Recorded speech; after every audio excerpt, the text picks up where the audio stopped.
দর্শক এই মুহূর্তে দেখতে পাচ্ছেন নাজমুল হাসান পাপন সহ সুজন সহ আরও কয়েকজনের পদত্যাগের দাবিতে কিন্তু শিক্ষার্থীরা এখানে বিসিবি ঘিরে রেখেছে, অবস্থান কর্মসূচি করছে এবং তারা বিক্ষোভ মিছিল করছে। দর্শক দেখতে পাচ্ছেন এখানে তারা অবস্থান নিয়েছে এবং তারা জানাচ্ছেন তাদেরকে পদত্যাগ করতে হবে, তারা যাতে স্বেচ্ছায় পদত্যাগ করে, না হলে তাকে টেনে হিসেবে নামানো হবে, এমন কথাও কিন্তু শুনতে পাচ্ছি। একটু আসলে একটু জানতে চাই আজকে আসলে আপনাদের নাজমুল হাসান পাপন এবং সুজনের পদত্যাগ দাবিতে এসেছেন, তারা কি পদত্যাগ করবে, কি মনে হয় আপনার? আসলে আমরা যে দুর্নীতিকে বিদায় জানাতে, তো এখানে আসিফ মাহমুদ ক্রিয়া উপদেষ্টা আছে ভাই, এখানে সঠিক তদন্ত করে বের করা হবে যে যারা যারা দুর্নীতির সাথে জড়িত। আমরা কোনো ব্যক্তির নাম প্রকাশ করব না, আমরা যদি প্লেয়ার, আমি একজন ঢাকা লিগের প্লেয়ার, সেই হিসেবে আমি কোনো ব্যক্তির নাম প্রকাশ করার অধিকার রাখি না। তো এখানে তদন্ত করা হবে, সঠিক তদন্ত করে যারা দুর্নীতির সাথে জড়িত আছে তাদেরকে বের করে দিয়ে সঠিক এবং ভালো পারফরমেন্সের ভিত্তিতে এখানে সিলেক্টর গঠন করা হবে, ক্রিকেট বোর্ড গঠন করা হবে এবং ঘরোয়া ক্রিকেটকে একটু উন্নত সংস্কার করতে হবে। এরপর ওখান থেকে আমরা প্লেয়ার জাতীয় দল পর্যন্ত আসবে। আপনার যদি এসএসসি এবং ইন্টার লেভেলে যদি স্টুডেন্ট না থাকে আপনি কিন্তু ভার্সিটি গঠন করতে পারবেন না। ঠিক সেরকম আপনার ঘরোয়া ক্রিকেটটাকে যদি ভালো করে সংস্কার করা না হয়, ওখান থেকে যদি ভালো ভালো প্লেয়াররা উঠতে না পারে, প্রতিভাবানরা, ওরা যদি দুর্নীতির কাছে চাপা পড়ে, তাহলে কিন্তু জাতীয় দল পর্যন্ত ভালো প্লেয়ার আসবে না। তো আমাদের দেশের মানুষ ক্রিকেটকে এত সাপোর্ট দিচ্ছে, এত ক্রিকেটের পিছনে ইনভেস্ট করতেছে, জাতীয় দলের প্লেয়ার অনেক চেষ্টা করতেছে, কিন্তু তারপরও আমরা বিশ্বকাপের কাছে গিয়ে ভালো একটা জায়গায় যেতে পারতেছি না। আমার মানুষের সমালোচনার শিকার হচ্ছি, কিন্তু এটা খুবই খারাপ লাগে আমি একজন ক্রিকেটার হিসেবে যে বিশ্বকাপ জেতানোর মতো এবং ইন্টারন্যাশনাল লেভেলে রাজত্ব করার মতো প্লেয়ার আমাদের দেশে অবশ্যই আছে, কিন্তু সঠিক প্রসেসিংয়ের অভাবে তারা বের হতে পারতেছে না। আশা করি দুর্নীতি মুক্ত হলে, সঠিক প্রসেসিং হলে ওই প্লেয়ারগুলো বের হবে এবং ক্রিকেট আরও অনেক উন্নত হবে ইনশাআল্লাহ। দুর্নীতি কীভাবে আসলে মুক্ত হবে? যেখানে নাজমুল হাসান পাপন রয়েছে, আপনারা এর আগেও কিন্তু অভিযোগ করেছিলেন যে এই যে রাজনীতিক যে বিষয়টি, সেই বিষয়ের কারণে অনেক প্লেয়ার দেখা যাচ্ছে বাদ গিয়েছে, ক্রিকেট টিমের জায়গা করে নিতে পারেনি, সেই জায়গায় আসলে দুর্নীতি কীভাবে আপনারা মুক্ত করবেন? এটা হচ্ছে ক্রিকেটকে আমি যেটা মনে করি রাজনীতি মুক্ত রাখা দরকার। এখানে আমি রাজনীতি করি, আমার দল ক্ষমতায়, এর জন্য আমি যেটা বলবো সেটা এরকমটা হওয়া উচিত না। আমি যেটা মনে করি ক্রিকেট থাকবে রাজনীতি মুক্ত এবং যারা সিলেক্টর থাকবে ওদেরকে আমাদের যে নতুন উপদেষ্টা আছে আসিফ মাহমুদ ভাই, উনিও মোটামুটি ক্রিকেট প্রেমিক, উনিও মোটামুটি ক্রিকেট ভক্ত, উনি জানে। তো এখানে আরও যারা ক্রিকেট অভিজ্ঞতারা আছে ওদেরকে নিয়ে, যারা আছে দুর্নীতির সাথে জড়িত, এবং এখানে রাজনৈতিক কোনো প্রভাব থাকবে না, যারা পারফরমেন্সের ভিত্তিতে প্লেয়ার সিলেকশন হবে, যে প্লেয়ার ভালো খেলবে তাকে নিতে হবে। একটু জানবো আসলে আজকে কি দাবিতে এখানে এসেছেন? নাজমুল হাসান পাপন এবং সুজনের পদত্যাগ দাবি করছেন কিনা, কি দাবিতে আসলে মূলত এখানে আসেন? আমরা প্রথমত আসছি যে কোনো জায়গায় দুর্নীতি না থাকুক, সব জায়গায় দুর্নীতি মুক্ত থাকুক, এটা আমরা মেনলি নিয়ে আসছি। অনেকে বলছেন নাজমুল হাসান পাপন এবং সুজন যাতে স্বেচ্ছায় পদত্যাগ করেন, না হলে তারা টেনে হিচড়ে নামানো, এবং ক্রিকেট ভক্ত অনেক বলছে, এ বিষয়ে কি বলবেন?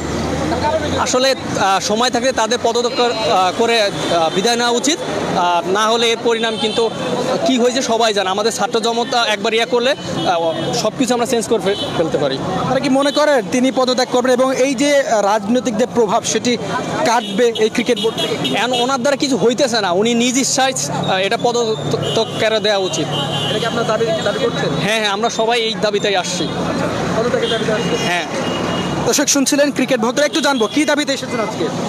আমরা আসছি হচ্ছে যে দেশের টাকা দেশে থাকুক, কেন বিদেশে হাতুড়ি সিংহে, হাতুড়ি সিংহের পিছনে আমরা পড়ে আছি।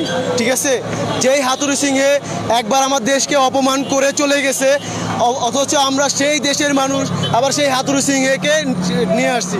কেন আমাদের দেশে ভালো কোচ ছিল না? আমাদের দেশের মানুষ, আমাদের দেশে কি ভালো কোচ নাই? আমাদের দেশের মানুষকে আমরা কেন সুযোগ করে দিচ্ছি না? আমরা এক হাতুড়ি সিংহের পিছনে পড়ে আছি।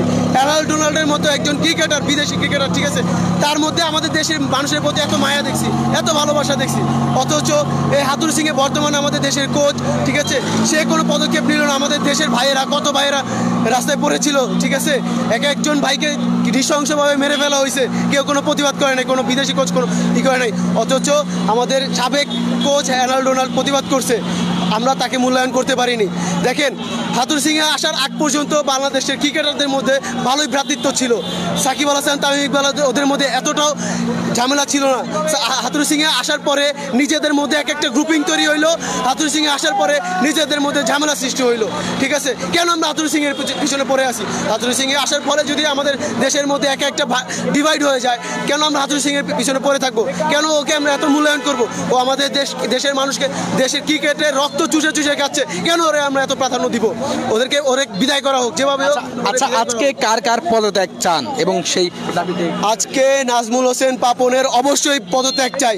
সে স্বেচ্ছায় পদত্যাগ না করলে আমরা এই যে স্বৈরাচার শাসন কখনই মেনে নিব না।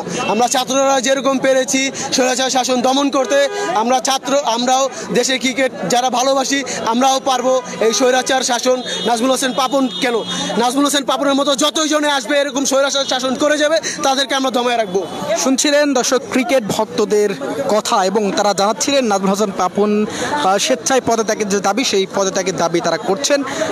নাহলে পদত্যাগ না করলে তাহলে তারা আসলে এই যে বর্তমান যে আওয়ামী সরকার যে তারা পদত্যাগ ঘটিয়েছে এবং সেইভাবেই কিন্তু তারা পদত্যাগ ঘটানোর যে কথা, যে হুঁশিয়ারি, সেই হুঁশিয়ারি কিন্তু দিচ্ছে। দর্শক দেখছেন ক্রিকেট বোর্ডের সামনে কিন্তু বিক্ষোভ এখানে অবস্থান করছেন এবং বিক্ষোভ মিছিলও করেছেন এই ক্রিকেট ভক্তরা, এবং তারা বলছেন ক্রিকেট টিমকে আসলে নতুনভাবে সংস্কার করতে, ক্রিকেট বোর্ডকে নতুনভাবে সংস্কার করতে, সেই সংস্কার দাবিতে এবং নাজমুল হোসেন পাপন সহ আরও যারা এর সাথে সংশ্লিষ্ট রয়েছে তাদের পদত্যাগ দাবিতেই কিন্তু আজকে তারা এখানে জড়ো হয়েছেন, এবং সেই বিষয়টি কিন্তু দেখতে পাচ্ছি দর্শক। এই যে ক্রিকেট আসলে মানুষের একটি বিনোদনের জায়গা, এবং বাংলাদেশের মানুষ কিন্তু অনেক ক্রিকেট ভক্ত, এবং ক্রিকেটের জায়গা, মানুষের প্রাপ্তির জায়গা আছে, মানুষের প্রত্যাশার জায়গা আছে ক্রিকেট ভক্তদের, এবং সেই প্রত্যাশার জায়গা আসলে বাংলাদেশ টিম তেমন কখনোই কিন্তু এই ওয়ার্ল্ড কাপও কিন্তু পূরণ করতে পারেন, যার কারণে মানুষের মধ্যে, ক্রিকেট ভক্তদের মধ্যে কিন্তু ক্ষোভ রয়েছে, এবং তারা বলছেন রাজনৈতিক কারণে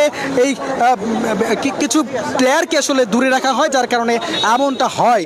ক্রিকেটের কাছে গিয়ে, অর্থাৎ জয়ের কাছে গিয়েও আমরা পারি না, যার কারণে আসলে তারা আজকে সেই পদত্যাগ দাবিতে দেখতে পাচ্ছি তারা এখানে অবস্থান নিয়েছে এবং বিক্ষোভ করেছে। দর্শক এই আপনারা কি মনে করেন ক্রিকেট বোর্ডকে আসলে রাজনীতি মুক্ত করলে ক্রিকেট আবার নতুন করে ক্রিকেটের গণজোয়ার তৈরি হবে, ক্রিকেট ভালো করতে পারবে কিনা, কি মনে করেন কমেন্ট বক্সে জানাতে পারেন। দেখছিলেন বাংলাদেশ টাইমসের লাইভে সরাসরি দেখাচ্ছিলাম ক্রিকেট বোর্ডের সামনে থেকে, এবং এখানে শিক্ষার্থীরা বিক্ষোভ করেছেন এবং তারা নাজমুল হোসেন পাপন সহ এই যে রাজনৈতিক যারা প্রভাব খাটিয়েছে ক্রিকেট এবং যারা দুর্নীতি করেছে তাদের পদত্যাগের দাবিতে কিন্তু এখানে ক্রিকেট ভক্তরা অবস্থান নিয়েছে।